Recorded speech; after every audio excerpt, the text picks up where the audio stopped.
மாபியாவின் இதயத் துடிப்பு. நகரத்தின் மிகவும் ஆபத்தான பெயர் ஆரவ் ராத்தோர். 30 வயதான ஆரவ் ஒரு மிகப்பெரிய வணிகராக இருந்தார். ஆனால் அவரது வணிகத்தின் பிரகாசமான உலகத்திற்கு பின்னால் மக்கள் கேட்டால் நடுங்கும் ஒரு உலகம் மறைந்திருந்தது. நகரத்தின் பெரிய பெரிய மக்கள் அவரை பயந்தனர். போலீஸ் அவருக்கு எதிரான ஆதாரங்களை தேடியது. மற்றும் அவரது எதிரிகள் அவரது ஒரு தவறை எதிர்பார்த்தனர். ஆரவ்க்கு வாழ்க்கையின் பொருள் வெறும் சக்தி, பணம் மற்றும் தன் மக்களின் பாதுகாப்பு மட்டுமே. காதல் மற்றும் உறவுகளில் அவருக்கு ஒருபோதும் நம்பிக்கை இல்லை. மறுபுறம் அனிகா ஒரு 20 வயதான அனாதை பெண். அவள் சிறுவயதிலிருந்தே ஒரு அனாதை இல்லத்தில் வளர்ந்தாள். அவளுக்கு சொந்தம் என்று சொல்ல யாரும் இல்லை. இருந்தாலும் அவள் எப்போதும் மற்றவர்களின் முகத்தில் புன்னகையை கொண்டு வர முயன்றாள். அவளுடைய வாழ்க்கை சிறிய சிறிய மகிழ்ச்சிகளால் நிரம்பியிருந்தது. ஒரு இரவு திடீரென்று அனாதை இல்லத்திற்கு வெளியே துப்பாக்கிச் சூடுகளின் சத்தம் எதிரொலித்தது. அனைத்து குழந்தைகளும் பயந்து ஒளிந்து கொண்டனர் மற்றும் அனிகா அவர்களை பார்த்து கொள்ளத் தொடங்கினாள். அப்போது கருப்பு நிற கார் ஒன்று அனாதை இல்லத்தின் முன் வந்து நின்றது. காரிலிருந்து ஆரவ் இறங்கினார். அவரது கையில் துப்பாக்கி இருந்தது மற்றும் முகத்தில் எப்போதும் போல் சக்தி. அவரது ஆட்கள் முழு பகுதியையும் சூழ்ந்திருந்தனர். ஆரவ் ஒரு எதிரியை தேடிக் கொண்டிருந்தார். அப்போது அவரது பார்வை அனிகாவின் மீது விழுந்தது. வெள்ளை சல்வார் குர்தாவில் நின்றிருந்த அந்த பெண் பயத்திற்கு மத்தியிலும் மற்ற குழந்தைகளை தனக்கு பின்னால் மறைத்து நின்றிருந்தாள். ஆரவ் சில கணங்கள் அவளை பார்த்தபடி இருந்தார். "நீ யாரு?" அவரது கனமான குரலை கேட்டு அனிகா பயந்தாள். "நான் அனிகா. இங்கே என்ன செய்கிறாய்?" அனிகா புருவத்தை சுருக்கிச் சொன்னாள். "இது என் வீடு. நான் எங்கும் போக மாட்டேன்." ஆரவுக்கு முதன்முறையாக யாரும் இப்படி பதில் சொல்லியிருந்தனர். அவர் குளிர்ந்த பார்வையுடன் அவளை பார்த்துச் சொன்னார், "நீ யாரிடம் பேசுகிறாய் என்பது உனக்கு தெரியுமா?" அனிகா பயத்துடன் சொன்னாள், "இல்லை, மற்றும் தெரிந்து கொள்ளவும் விரும்பவில்லை." ஆரவின் உதடுகளில் லேசான புன்னகை தோன்றியது. அவரது ஆட்கள் ஆச்சரியப்பட்டனர், ஏனெனில் அவர்கள் பல ஆண்டுகளுக்குப் பிறகு தங்கள் முதலாளியை புன்னகைக்க கண்டிருந்தனர். அப்போது ஆரவின் பார்வை அனிகாவுக்கு பின்னால் நின்ற குழந்தைகளின் மீது சென்றது மற்றும் அவரது முகம் மீண்டும் கடுமையாயிற்று. "இன்றிரவுக்குப் பிறகு இந்த இடத்தில் இருக்காதே." அனிகா உடனே கேட்டாள், "ஏன்?" "ஏனெனில் இங்கே ஆபத்து உள்ளது மற்றும் நான் போகவில்லை" என்றால் அனிகா பிடிவாதமாக கேட்டாள். ஆரவ் அவளுக்கு அருகில் வந்து மெதுவாக சொன்னார், "அப்படியானால் நான் உன்னை இங்கிருந்து அழைத்துச் செல்வேன்." அனிகா கோபத்துடன் அவரை பார்த்தாள். "என் முடிவுகளை எடுக்க உங்களுக்கு எந்த உரிமையும் இல்லை." ஆரவ் சில கணங்கள் அவளை பார்த்தபின் பதில் சொல்லாமல் அங்கிருந்து சென்றுவிட்டார். ஆனால் போகும்போது அவர் தன் ஆளிடம் சொன்னார், "அந்த பெண்ணின் மீது கண் வைத்திரு. அவளுக்கு எந்த தீங்கும் நேரக்கூடாது." ஆரவுக்கு தனக்கு ஏன் அப்படி உத்தரவிட்டார் என்பதே புரியவில்லை. அவர் ஒரு அப்பாவி அனாதையாக நினைத்துவிட்டுச் சென்ற அந்த பெண் விரைவில் அவரது வாழ்க்கையின் மிகப்பெரிய பகுதியாக மாறப்போகிறாள் என்பதை அறிந்திருந்தார். அடுத்த நாள் அனிகாவுக்கு அனாதை இல்லத்தை காலி செய்ய உத்தரவிடப்பட்டுள்ளது என்பதும் அந்த உத்தரவின் பின்னால் அதே பெயர் ஆரவ் ராத்தோர் என்பதும் தெரிந்தது. அனிகா கோபத்துடன் அவரது மாளிகைக்குச் சென்றாள். காவலர்கள் அவளை தடுக்க முயன்றனர், ஆனால் அவள் எப்படியோ உள்ளே சென்றாள். ஆரவ் தன் அலுவலகத்தில் உட்கார்ந்து கோப்புகளை பார்த்து கொண்டிருந்தார். அப்போது கதவு சத்தமாக திறந்தது. அனிகா முன்னால் நின்றிருந்தாள். "நீங்கள் என் வீட்டை ஏன் பறித்து கொண்டீர்கள்?" ஆரவ் கோப்பிலிருந்து பார்வையை உயர்த்தி அமைதியான குரலில் கேட்டார். "நீ இங்கே எப்படி வந்தாய்? இதைச் சொல்லுங்கள். நீங்கள் ஏன் இப்படி செய்தீர்கள்?" ஆரவ் நாற்காலியிலிருந்து எழுந்து அவளுக்கு அருகில் வந்து சொன்னார், "ஏனெனில் இப்போது நீ அங்கே பாதுகாப்பாக இல்லை." அனிகா கோபத்தில் சொன்னாள், "எனக்கு உங்கள் கருணை தேவையில்லை." ஆரவின் கண்களில் முதன்முறையாக கோபம் மின்னியது. "இது கருணை அல்ல. அனிகா, உன் பாதுகாப்பின் பொறுப்பு இப்போது என்னுடையது." அனிகா திருப்பி சொன்னாள், "நான் உங்களை என் பொறுப்பை ஏற்கச் சொல்லவில்லை." ஆரவ் அவளுக்கு மிக அருகில் வந்து மெதுவாக சொன்னார், "எனக்கு யாருடைய அனுமதியும் வாங்கும் பழக்கம் இல்லை." அனிகா அவரது கண்களில் பார்த்தபடி சொன்னாள், "அப்படியானால் எனக்கும் உங்கள் வார்த்தையை ஏற்கும் பழக்கம் இல்லை." அறையில் சில கணங்கள் அமைதி நிலவியது. ஆரவ் அவளை பார்த்தபடி இருந்தார் மற்றும் முதன்முறையாக இந்த சிறிய பெண் தன் வாழ்க்கையில் புயலாக வரப்போகிறாள் என்று உணர்ந்தார். அடுத்த நாள் முதல் அனிகா ஆரவின் மாளிகையில் தங்க வேண்டியதாயிற்று. மாளிகை மிகவும் பெரியதாக இருந்ததால் அனிகாவுக்கு தான் ஒரு அரண்மனைக்கு வந்துவிட்டது போல் தோன்றியது. ஆனால் அங்கேயுள்ள அமைதி அவளுக்கு சிறிதும் பிடிக்கவில்லை. காலையில் அவள் கீழே வந்தபோது ஆரவ் சாப்பாட்டு மேசையில் உட்கார்ந்து லேப்டாப்பில் வேலை செய்து கொண்டிருந்தார். அனிகா அமைதியாக ஒரு நாற்காலியை இழுத்து உட்கார்ந்தாள். ஆரவ் பார்வையை உயர்த்தாமல் சொன்னார், "காலை உணவு சாப்பிடு." அனிகா முன்னால் வைக்கப்பட்ட தட்டை பார்த்து சொன்னால், இது எனக்கு பிடிக்கவில்லை. ஆரவ் முதன்முறையாக லேப்டாப்பிலிருந்து பார்வையை உயர்த்தினார். அப்படியானால் வேறு ஏதாவது செய்ய சொல்லுங்கள். ஆரவ் புருவத்தை உயர்த்தினார். உனக்கு நான் உன் வேலைக்காரன் என்று தோன்றுகிறதா? அனிகா அப்பாவியாக சொன்னாள். இல்லை, ஆனால் உங்களிடம் இவ்வளவு வேலைக்காரர்கள் இருக்கிறார்களே. அப்படியானால் யாராவது ஒருவரிடம் செய்ய சொல்லுங்கள். ஆரவ் சில கணங்கள் அவளை பார்த்தபின் தன் ஆளிடம் சொன்னார். இவளுக்கு பிடித்ததை செய்யுங்கள். அனிகாவின் முகத்தில் லேசான புன்னகை தோன்றியது. தேங்க்யூ. ஆரவ் மீண்டும் லேப்டாப்பை திறந்து சொன்னார். அதிக மகிழ்ச்சியாக இருக்காதே. அனிகா முகத்தை சுளித்து சொன்னாள். நீங்கள் எப்போதும் இப்படித்தான் பேசுகிறீர்கள். எப்படி? எதிரில் இருப்பவர் உங்கள் எதிரி போல். ஆரவின் முகத்தில் லேசான புன்னகை தோன்றியது. நீ எதிரி அல்ல. அனிகா உடனே கேட்டாள். அப்படியானால் நான் என்ன? ஆரவ் அவளை பார்த்தார். ஆனால் பதில் சொல்வதற்கு பதிலாக அமைதியாகிவிட்டார். அதே நாள் மதியம் அனிகா சொல்லாமல் மாளிகையிலிருந்து வெளியே செல்லத் தொடங்கினாள். கேட்டில் ஆரவ் அவளை தடுத்து நிறுத்தினார். எங்கே போகிறாய்? சந்தை யாருடன்? தனியாக. ஆரவின் முகம் உடனே கடுமையாயிற்று. இல்லை. அனிகா எரிச்சலுடன் சொன்னாள். உங்களுக்கு எல்லாவற்றிலும் இல்லை என்று சொல்லத் தெரியும். உன் பாதுகாப்பு பற்றிய விஷயத்தில். ஆம், நான் குழந்தை அல்ல. எனக்கு. அனிகா அவரது வார்த்தையை கேட்டு சில கணங்கள் அமைதியாக இருந்தாள். பிறகு சொன்னாள். அப்படியானால் நான் உங்களுக்கு என்ன? ஆரவ் அவளுடைய கண்களில் பார்த்தபடி சொன்னார். என் பொறுப்பு. அனிகா மெதுவாக பார்வையை தாழ்த்தினாள். ஆரவ் தன் ஆளை அவளுடன் அனுப்பினார். மாலையில் அனிகா திரும்பி வந்தபோது அவளுடைய கையில் ஒரு சிறிய பெட்டி இருந்தது. ஆரவ் கேட்டார். என்ன அது? அனிகா புன்னகையுடன் சொன்னாள். உங்களுக்காக. ஆரவ் ஆச்சரியத்துடன் பெட்டியை திறந்தார். அதில் ஒரு சாதாரண கடிகாரம் இருந்தது. நீங்கள் எனக்கு இவ்வளவு கவனித்துக் கொண்டதால் ஆரவ் ஒன்றும் சொல்லவில்லை. அவரது வாழ்க்கையில் மக்கள் அவருக்கு விலையுயர்ந்த பரிசுகளை கொடுத்திருந்தனர். ஆனால் இவ்வளவு உண்மையான மனதுடன் யாரும் எதையும் கொடுக்கவில்லை. அவர் கடிகாரத்தை கையில் அணிந்து மெதுவாக சொன்னார். நன்றாக இருக்கிறது. அனிகா புன்னகைத்தாள். வெறும் நன்று. ஆரவ் முதன்முறையாக லேசான புன்னகையுடன் சொன்னார். மிகவும் நன்றாக இருக்கிறது. அனிகாவின் புன்னகை மேலும் ஆழமாயிற்று. ஆனால் அதே இரவு ஆரவுக்கு அவரது மிக பழைய எதிரி அனிகாவை பற்றி அறிந்து கொண்டார் என்ற செய்தி வந்தது. ஆரவின் கண்களில் ஆபத்தான கோபம் இறங்கியது. அவர் தன் ஆளிடம் வெறும் இவ்வளவு சொன்னார். இப்போது யார் அவளுக்கு அருகில் வர முயன்றாலும் அவர்கள் முதலில் என்னை கடந்து செல்ல வேண்டும். அவருக்கு அனிகா இப்போது வெறும் தன் பொறுப்பு மட்டும் அல்ல என்பது உணரத் தொடங்கியது. அவள் மெதுமெதுவாக அவரது பலவீனமாக மாறிக்கொண்டிருந்தாள். அனிகா ஆரவின் மாளிகைக்கு வந்து சுமார் 1 வாரம் ஆனது. ஆனால் இருவருக்கும் இடையிலான வாக்குவாதம் குறைவதற்கு பதிலாக மேலும் அதிகரித்து கொண்டிருந்தது. ஆரவ் காலை முதல் நள்ளிரவு வரை தன் வேலையில் மும்முரமாக இருந்தார். மற்றும் அனிகாவுக்கு அவரது இந்த பழக்கம் சிறிதும் பிடிக்கவில்லை. ஒரு மாலை ஆரவ் எப்போதும் போல் அலுவலகத்திலிருந்து திரும்பி நேராக தன் அறைக்குச் செல்லத் தொடங்கியபோது அனிகா அவருக்கு முன்னால் வந்து நின்றாள். உங்களுக்கு தெரியுமா, இன்று எத்தனை மணிக்கு வீட்டுக்கு வந்தீர்கள்? ஆரவ் தன் கடிகாரத்தை பார்த்துச் சொன்னார். 10 மணி ஆகிறது. அனிகா கோபத்துடன் சொன்னாள். மற்றும் உங்களுக்கு சாப்பிடவும் வேண்டாமா? ஆரவ் அவளை பார்த்துச் சொன்னார். பசி இல்லை.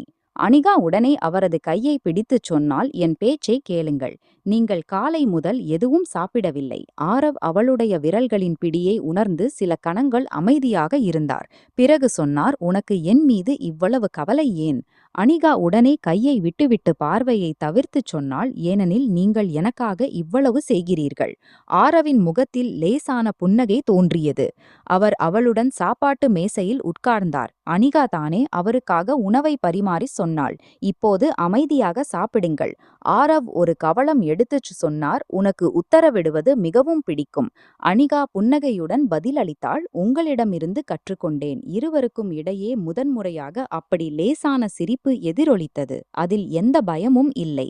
அதே இரவு ஆரவின் எதிரிகளின் ஒரு கார் மாளிகையை சுற்றி தென்பட்டது. அவர் உடனே அனிகாவை தன் அறையில் இருக்கும்படி உத்தரவிட்டார்.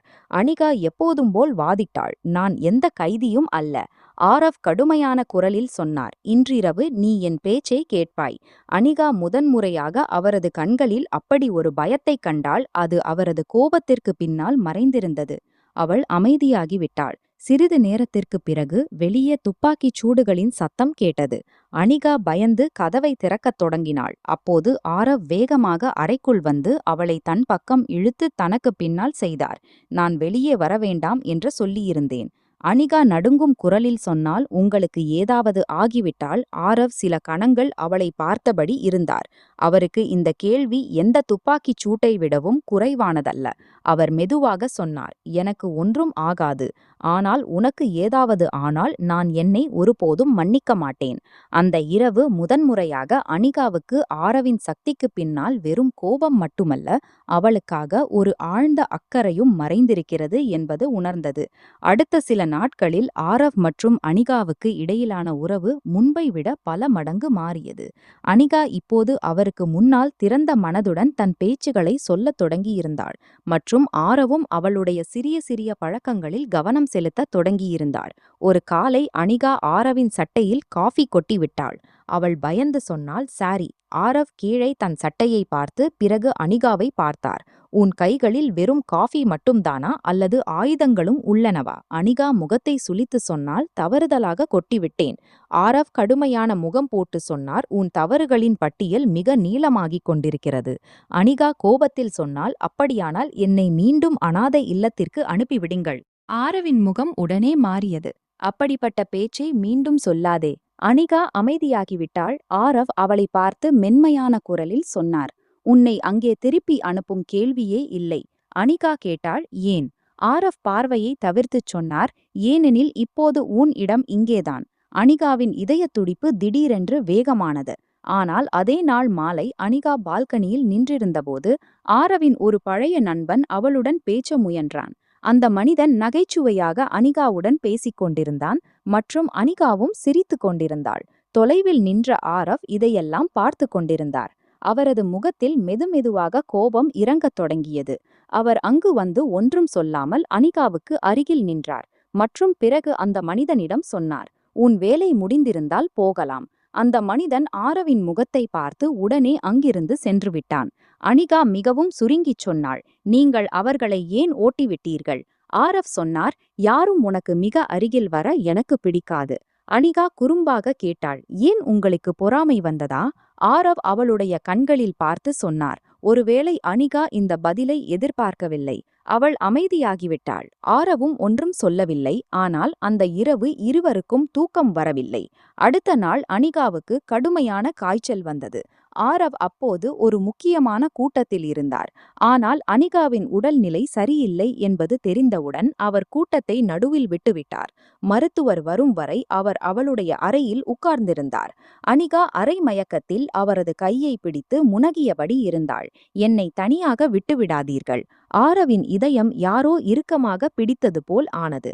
அவர் அவளுடைய நெற்றியில் கையை வைத்து மெதுவாக சொன்னார், நான் எங்கும் போகவில்லை. முழு இரவும் அவர் அவளுக்கு அருகில் உட்கார்ந்திருந்தார்.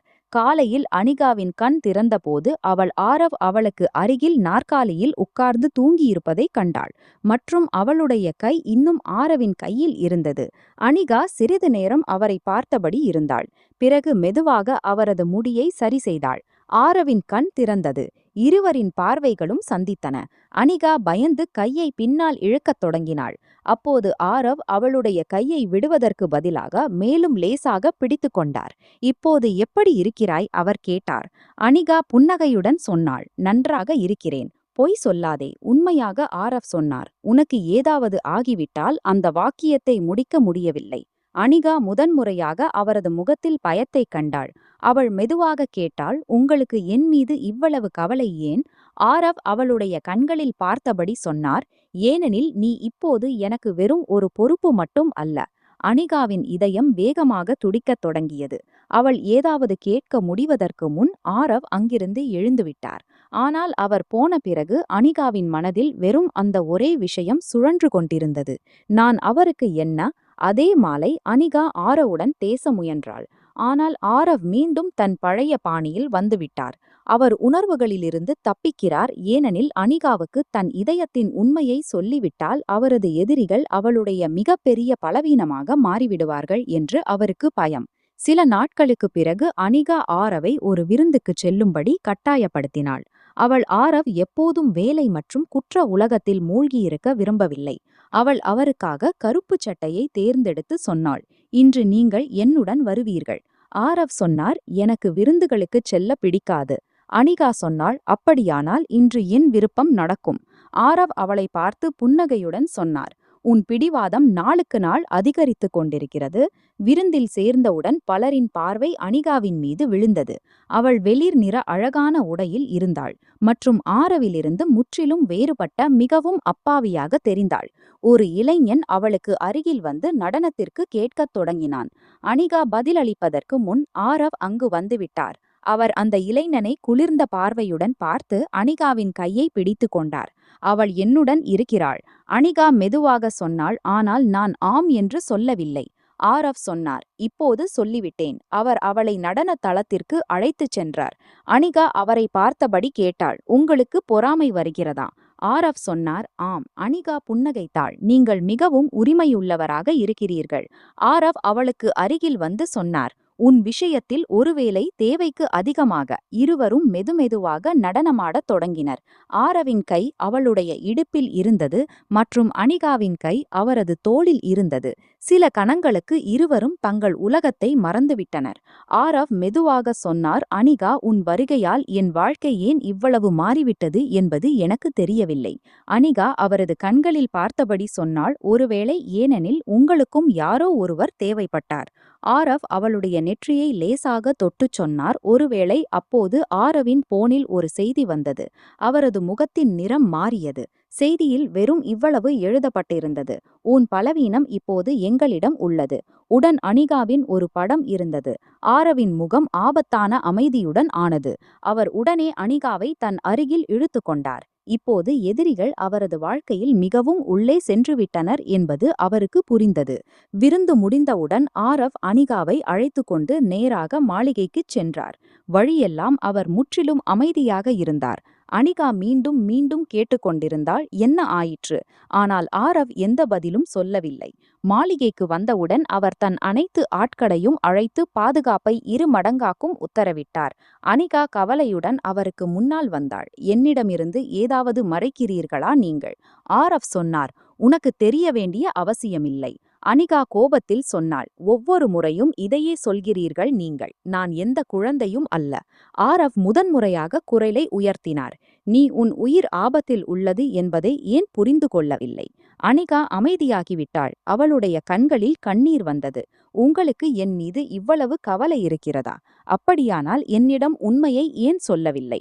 ஆரவின் கோபம் உடனே கரைந்தது. அவர் அவளுக்கு அருகில் வந்து அவளுடைய கண்ணீரை துடைத்துச் சொன்னார், ஏனெனில் உனக்கு ஏதாவது ஆகிவிட்டால் நான் இறந்து விடுவேன். உனக்கு இல்லாமல் என்னால் வாழ முடியாது. அனிகா அவரை பார்த்து மெதுவாக கேட்டாள், நான் உண்மையிலேயே உங்கள் பலவீனமாக ஆகிவிட்டேனா?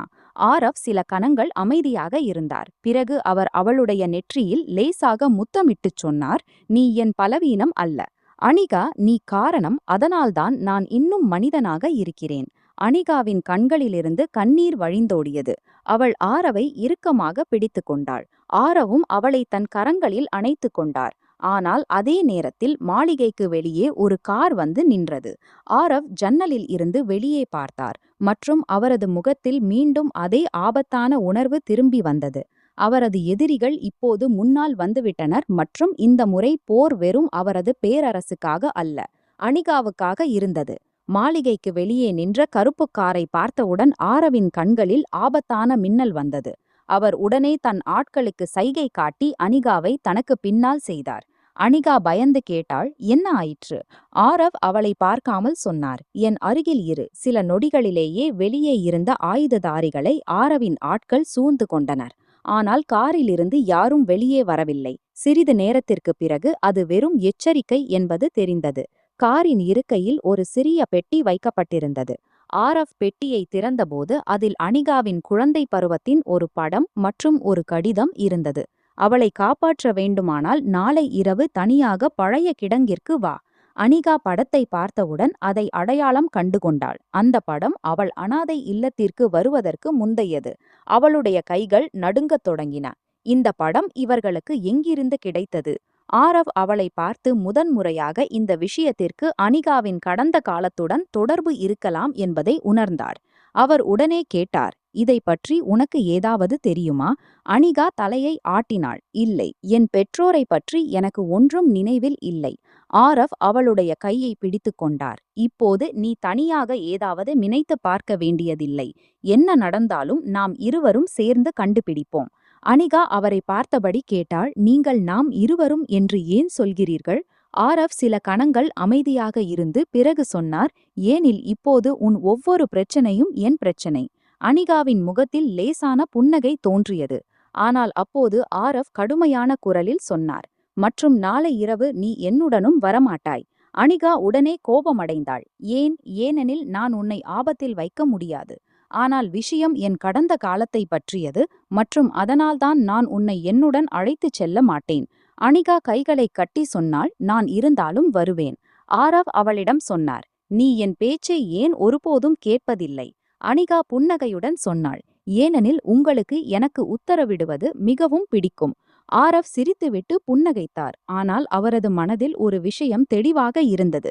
அவரது கடந்த காலத்தில் ஏதாவது ஆபத்தான ரகசியம் மறைந்திருந்தால் அவர் எந்த விலையிலும் அனிகாவை அதிலிருந்து தொலைவில் வைத்திருப்பார். அடுத்த நாள் காலை ஆரவ் பழைய கிடங்கிற்குச் செல்ல தயாராகிக் கொண்டிருந்தார். அனிகாவை அறையில் இருக்கும்படி உத்தரவிட்டு அவர் கீழே வந்தார். ஆனால் அவர் காரின் கதவை திறந்தவுடன் பின்னால் இருந்து குரல் வந்தது, என்னை இல்லாமல் போகிறீர்களா? ஆரவ் திரும்பி பார்த்தபோது அனிகா நின்றிருந்தாள்.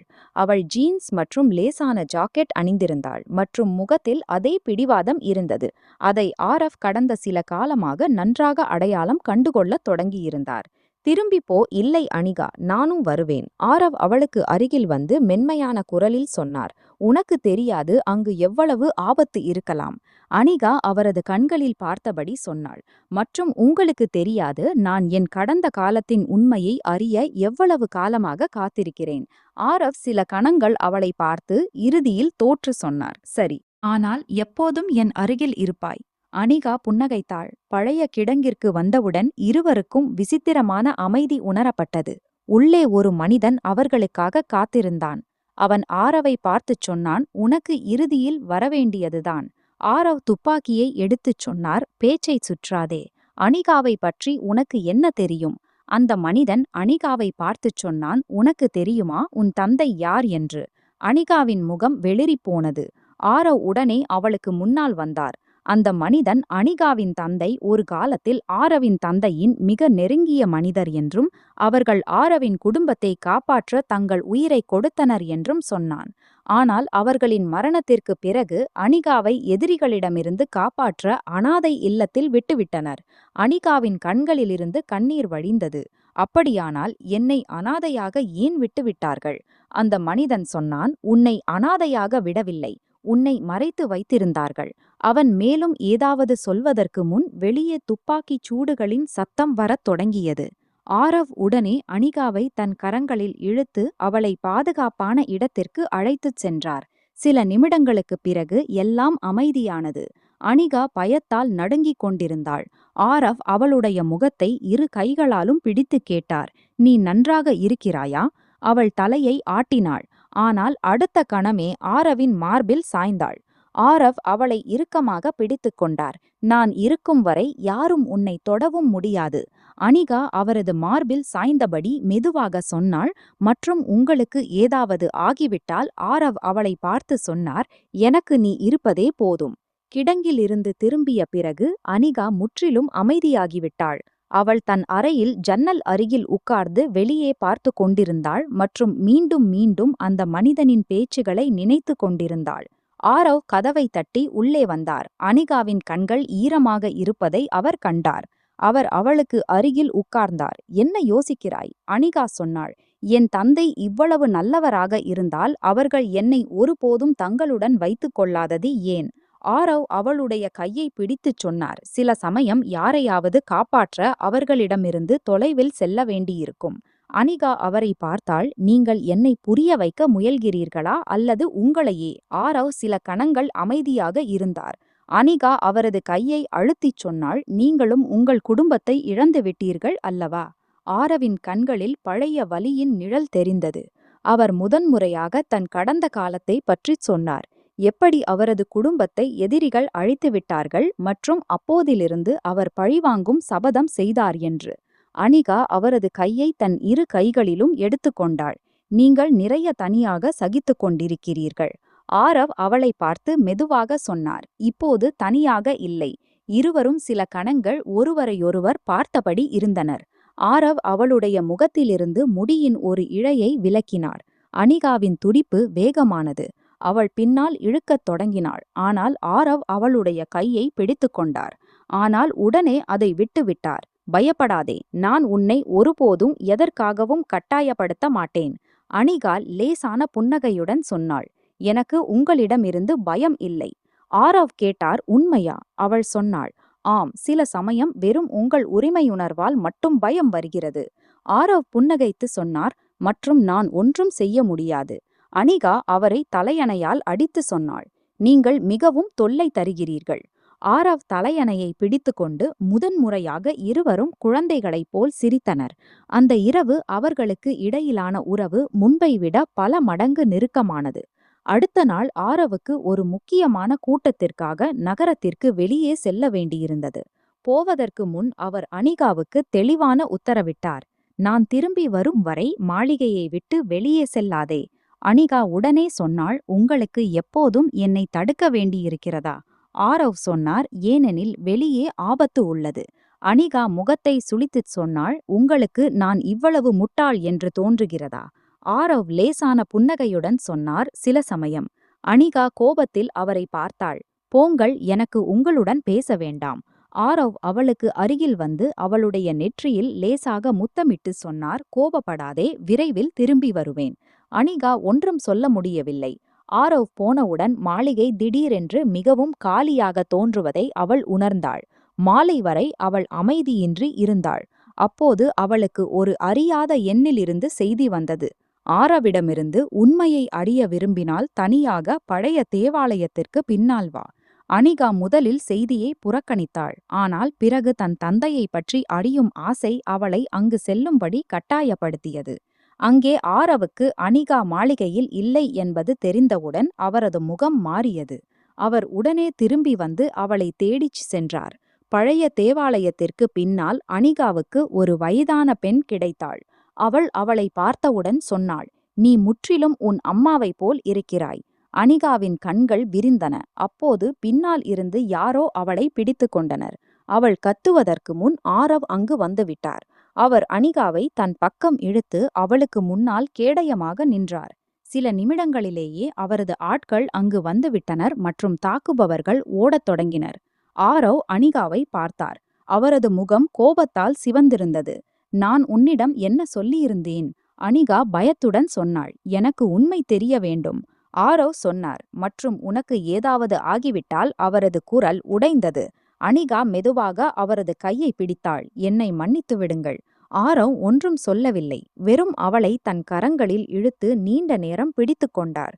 மாளிகைக்கு திரும்பிய பிறகு ஆரவ் முழு நேரமும் அனிகாவிடம் கோபமாக இருந்தார். அவர் அவளுடன் பேசவில்லை மற்றும் அனிகாவும் அமைதியாக அவரது பின்னால் சுற்றித் திரிந்தாள்.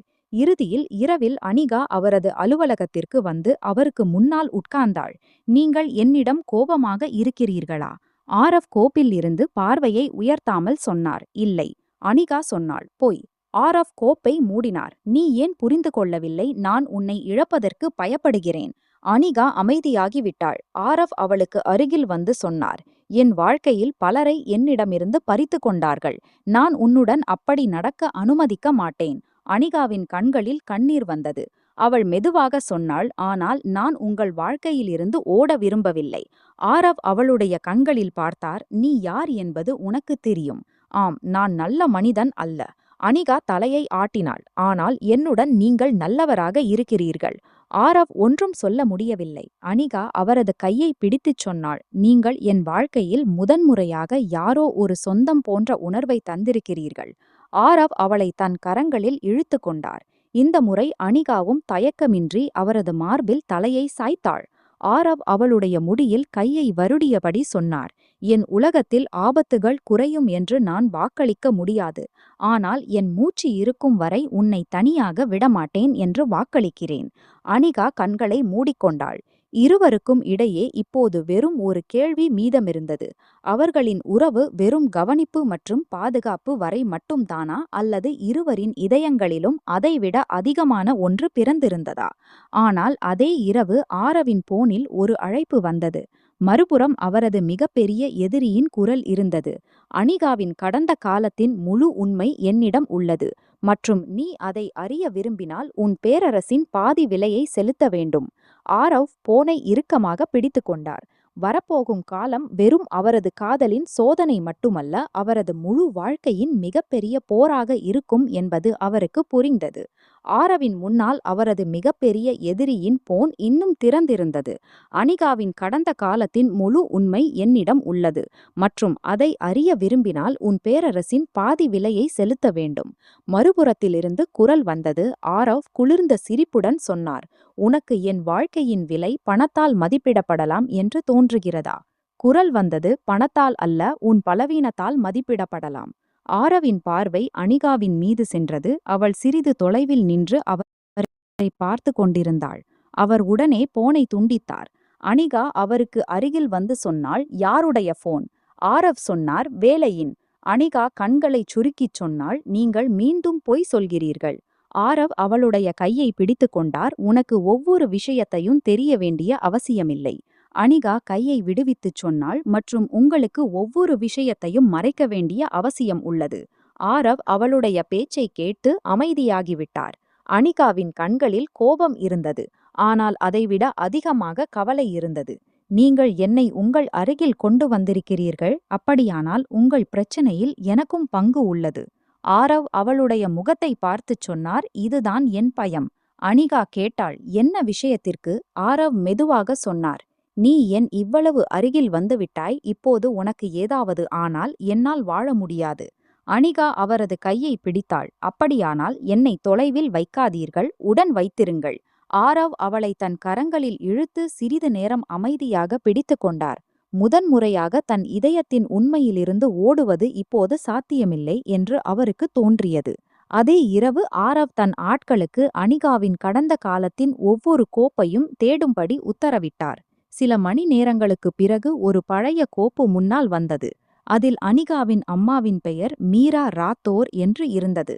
ஆரவ் கோப்பை பார்த்தவுடன் திகைத்து போனார், ஏனெனில் மீரா அவரது அம்மாவின் மிக நெருங்கிய நண்பர், மற்றும் அவளுடைய மரணத்திற்கு பின்னால் அவரது முழு குடும்பத்தையும் அழித்த அதே எதிரி இருந்தான். அனிகா வெறும் ஒரு அனாதை பெண் அல்ல.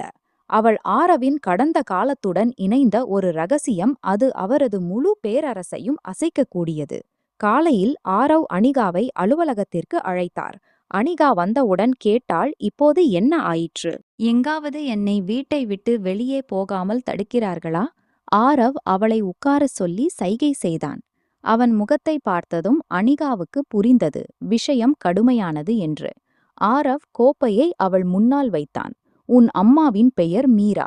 அனிகாவின் கண்களில் கண்ணீர் நிறைந்தது. உங்களுக்கு என் அம்மாவை பற்றி தெரியுமா? ஆரவ் தலையை அசைத்தான். அவன் சொன்னான், மீரா அவன் குடும்பத்திற்கு மிக நெருக்கமானவள் என்றும் அவர்கள் அனிகாவை எதிரிகளிடமிருந்து காப்பாற்ற ஒரு பாதுகாப்பான இடத்திற்கு அனுப்பினார்கள் என்றும். ஆனால் அதே நேரத்தில் அவள் பெற்றோர் கொலை செய்யப்பட்டார்கள். அனிகா உடைந்து அழுதாள். ஆரவ் அவள் அருகில் உட்கார்ந்து அவளை தன் கரங்களில் இழுத்தான். நீ தனியாக இல்லை அனிகா, உன் பெற்றோர் கடைசி நேரம் வரை உன்னை காப்பாற்ற முயன்றார்கள். அனிகா அவன் மார்போடு ஒட்டிக்கொண்டு சொன்னாள், இத்தனை வருடங்கள் ஏன் சொல்லவில்லை? ஆரவ் சொன்னான், ஏனென்றால் உன் குடும்பத்தை அழித்தவன் இன்றும் உயிரோடு இருக்கிறான். அனிகா மேலே பார்த்தாள். யார்?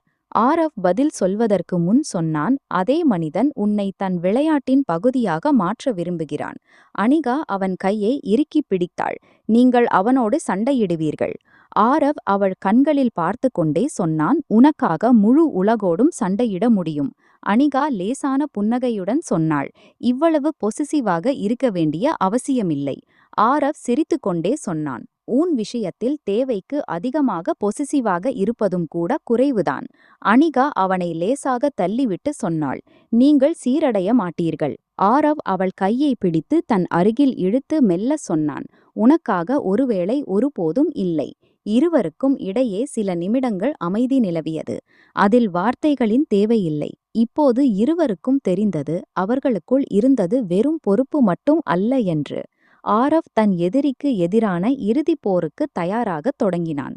அவன் அனிகாவை பாதுகாப்பான இடத்திற்கு அனுப்ப முடிவு செய்தான். ஆனால் அனிகா தெளிவாக மறுத்தாள்.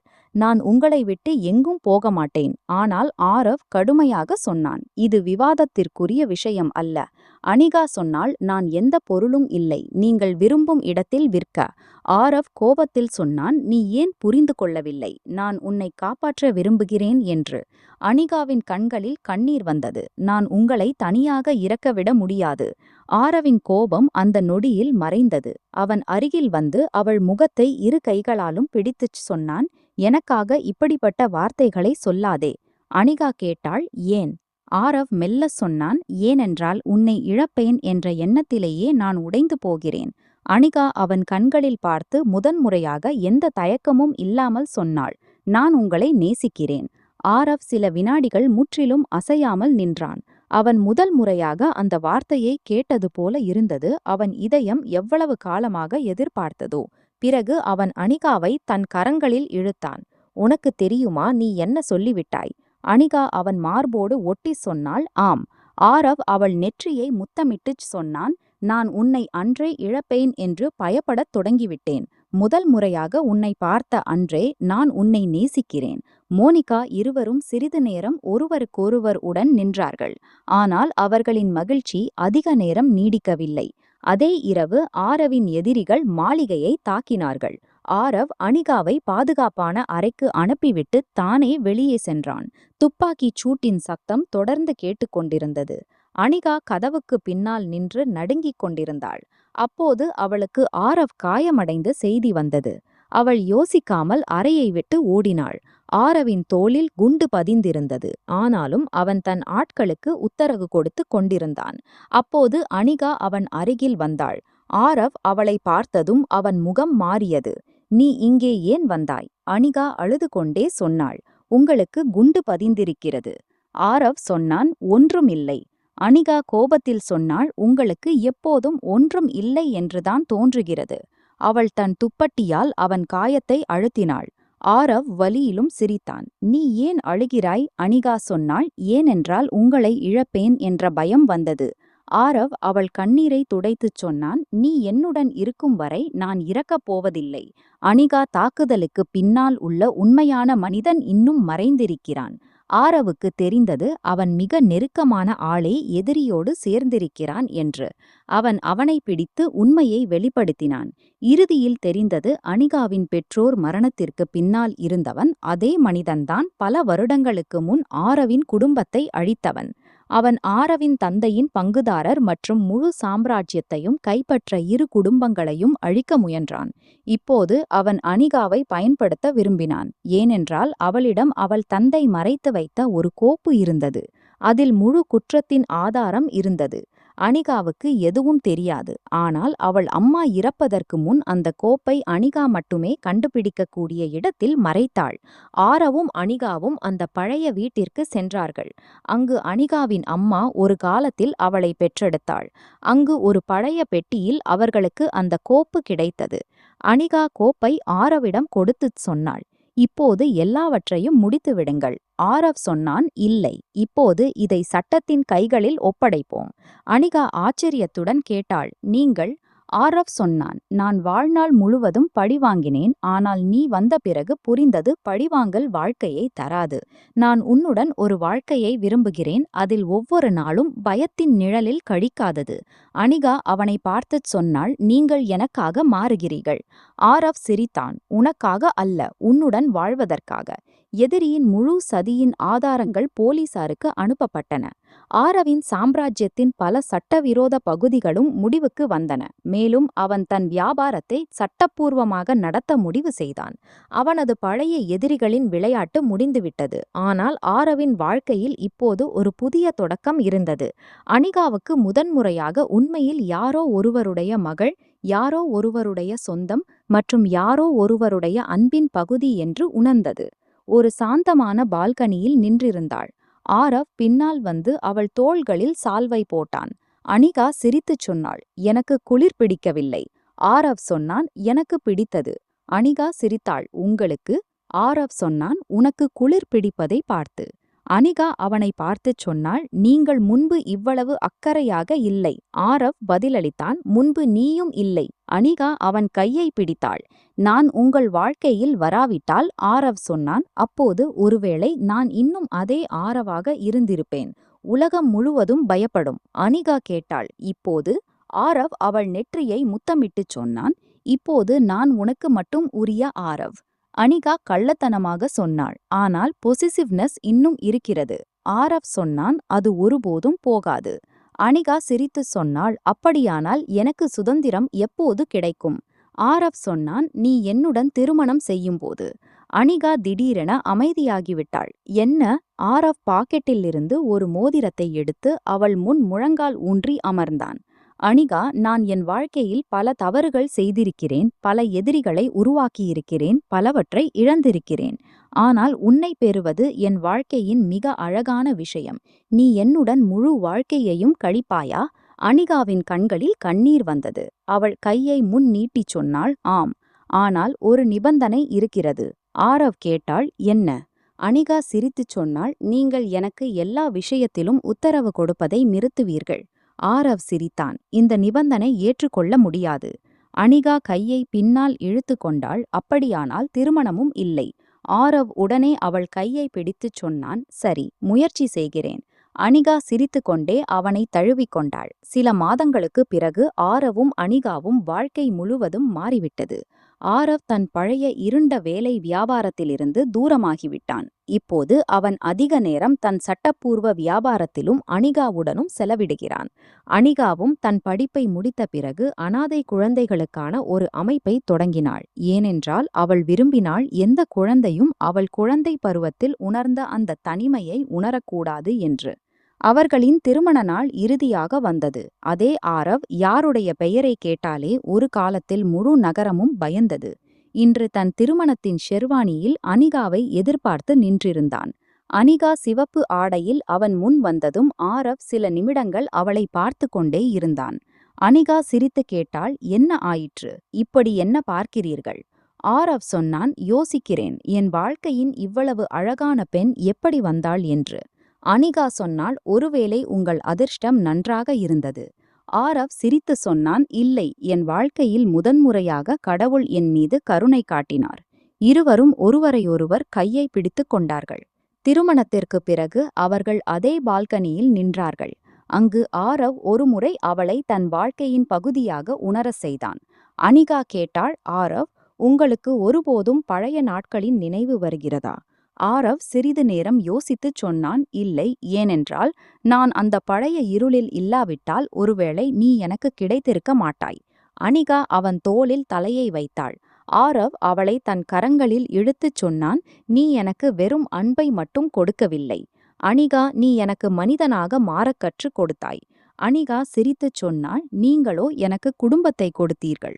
ஆரவ் அவள் நெற்றியில் அன்புடன் முத்தமிட்டான். இல்லை, நீ எனக்கு குடும்பத்தை கொடுத்தாய். தொலைவான வானத்தில் வானவேட்டிக்கைகள் பிரகாசித்துக் கொண்டிருந்தன. இங்கே இரண்டு உடல்களின் இன்று முழுமையான சேர்க்கை நடந்து கொண்டிருந்தது. இப்போது அவர்களுக்கு இடையே எந்த தூரத்திற்கும் வாய்ப்பே இல்லை. ஒரு காலத்தில் ஒரு அனாதை பெண் மற்றும் ஒரு ஆபத்தான மாஃபியாவின் கதையாக தொடங்கியது.